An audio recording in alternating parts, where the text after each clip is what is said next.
18h, merci de nous rejoindre sur Al24 News. Madame, monsieur, bonsoir à la une de l'actualité.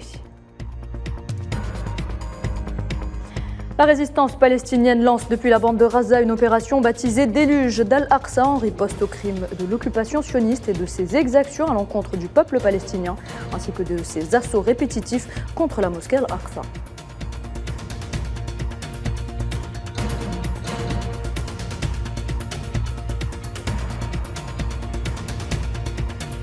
Suite à l'opération lancée par le Hamas, l'entité sioniste lance un nouveau raid sur Gaza et fait 198 martyrs et 1610 blessés.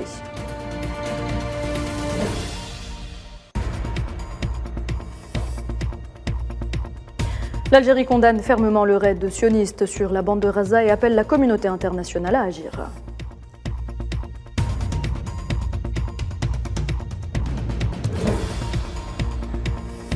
Une situation tendue en Palestine et une escalade des tensions. Quelles conséquences aura cette recrudescence des violences sur la région? Réponse dans cette édition.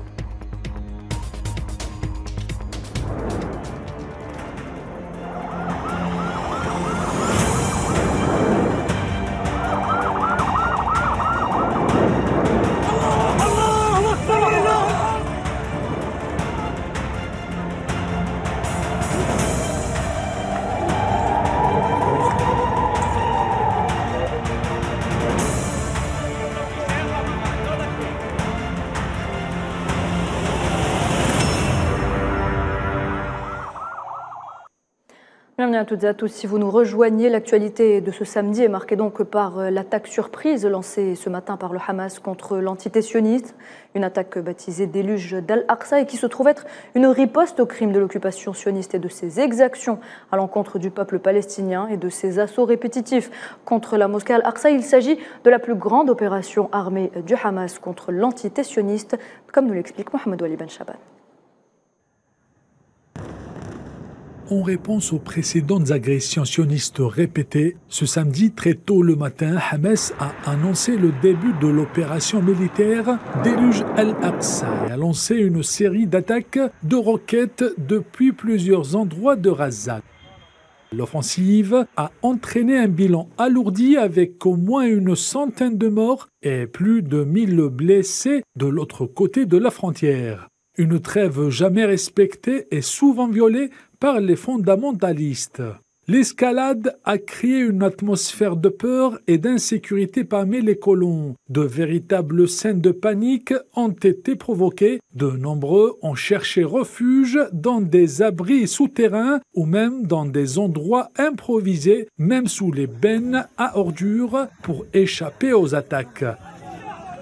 L'opération militaire du Hamas a mis en évidence la vulnérabilité perçue du régime sioniste et la fragilité de son système de renseignement en lui infligeant des pertes considérables. Ce qui a accru l'étonnement de l'armée d'occupation, c'est le développement des méthodes et des équipements d'attaque de la résistance et sa capacité à posséder des armes tactiques précises sur terre et dans les airs.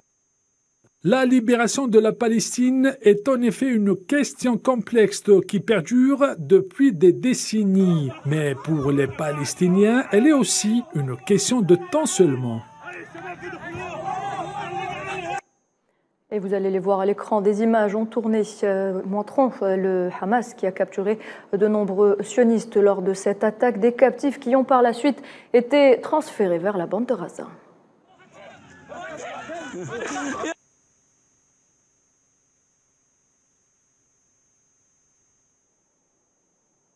Cette offensive palestinienne n'est pas restée sans représailles. Les forces de l'occupation sioniste ont vite contre-attaqué et ciblé la bande de Gaza, faisant au moins 198 martyrs côté palestinien et 1610 autres blessés. Nariman Zekar.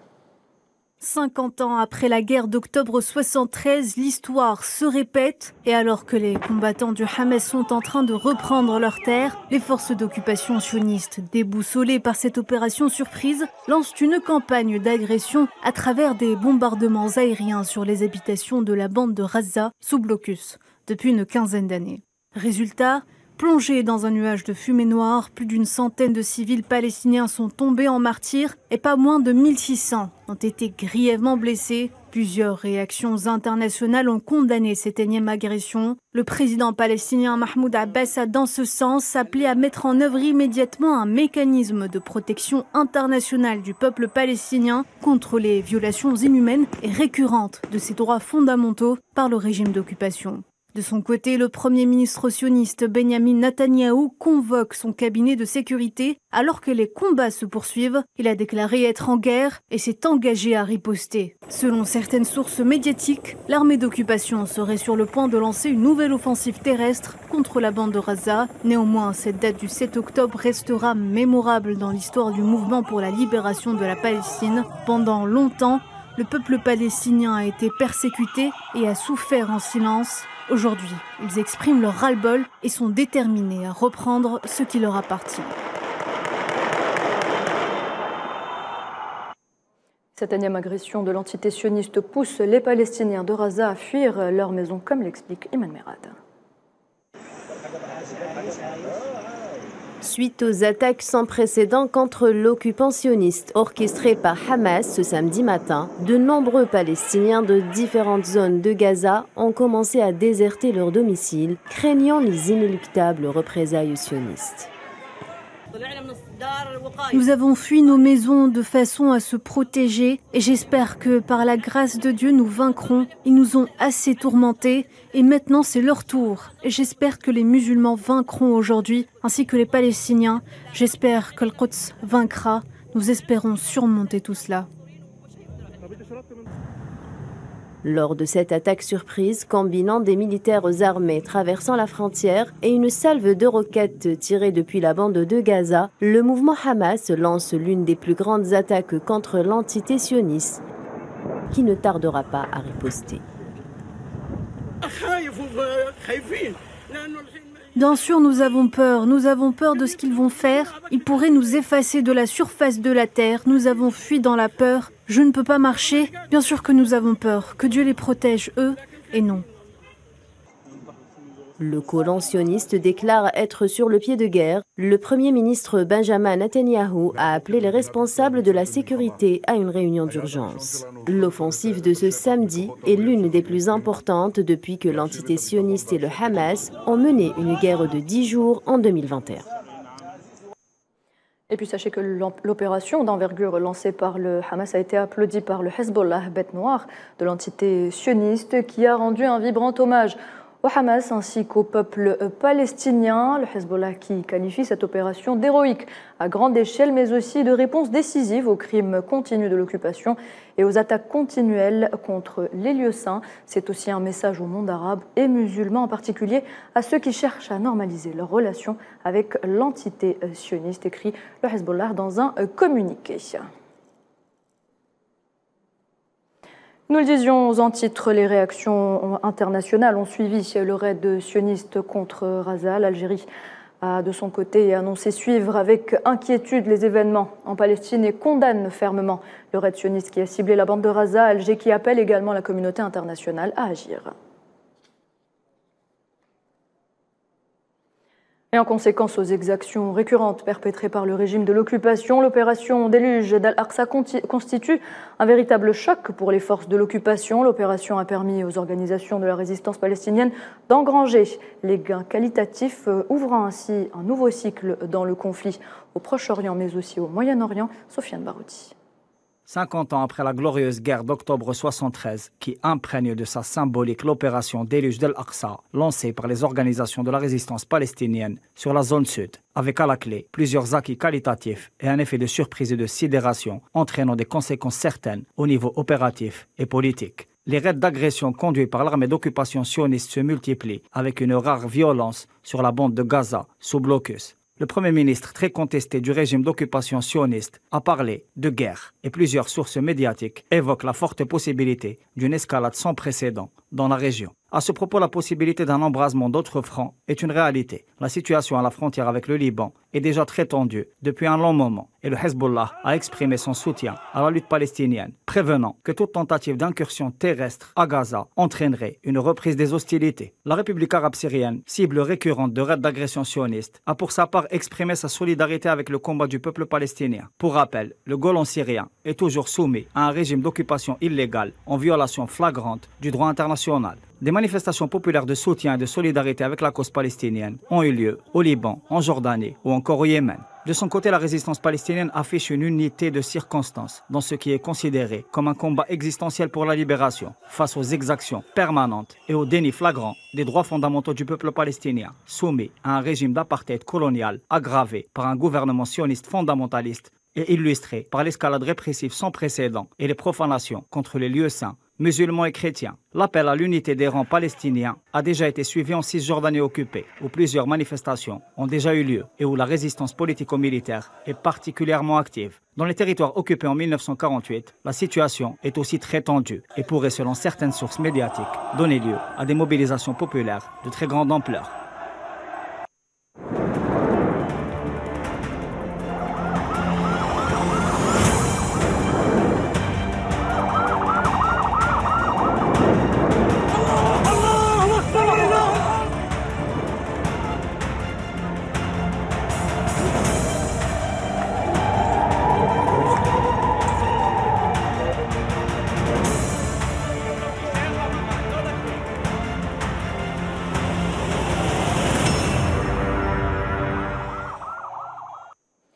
Dans le reste de l'actualité au Gabon, le général Brioligi Nguema nomme les responsables du futur Parlement de transition. Celui qui a renversé Ali Bongo Ondimba a placé à la tête des deux chambres des ténors de l'ex-opposition, mais aussi d'anciens responsables du régime du président déchu.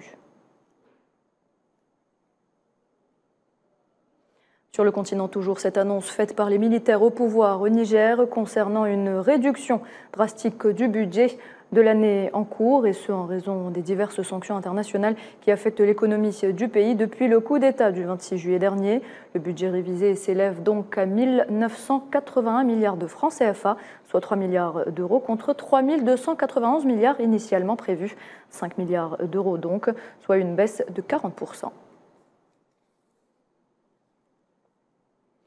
Au volet énergétique, permission accordée par Vladimir Poutine pour la livraison de gaz russe à l'Ouzbékistan. Le président russe l'a annoncé ce samedi aux côtés de ses homologues ouzbeks et kazakhs venus dans sa résidence près de Moscou pour une cérémonie solennelle du lancement de la livraison. Ce projet énergétique le plus grand au niveau trilatéral permettra à l'Ouzbékistan lui-même riche en hydrocarbures d'avoir une ressource supplémentaire d'énergie alors que le Kazakhstan pourra régler le problème de gazification des régions situées dans le nord et dans l'est du pays.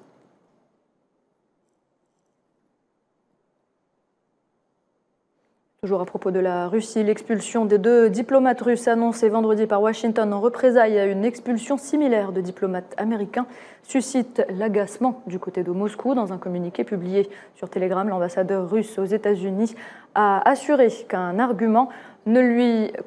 argument ne lui avait été fourni sur les raisons de cette expulsion, ajoutant qu'il s'agit là d'un acte de vengeance de la part de Washington. Ce drame en Afghanistan, un tremblement de terre de magnitude 6,3 a fait 15 morts et des dizaines de blessés ce matin dans l'ouest du pays. Un premier bilan qui devrait s'aggraver car le séisme a provoqué des glissements de terrain et des victimes sont encore bloquées sous les décombres.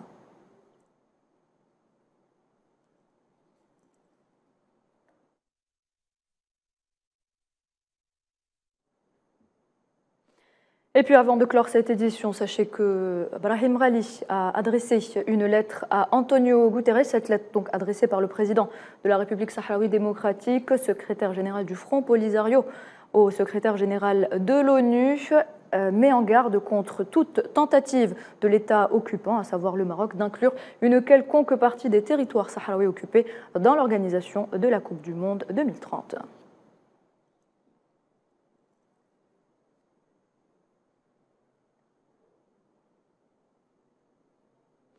Et voilà, c'est la fin de cette édition. Merci de l'avoir suivi. L'actualité continue sur Allo 24.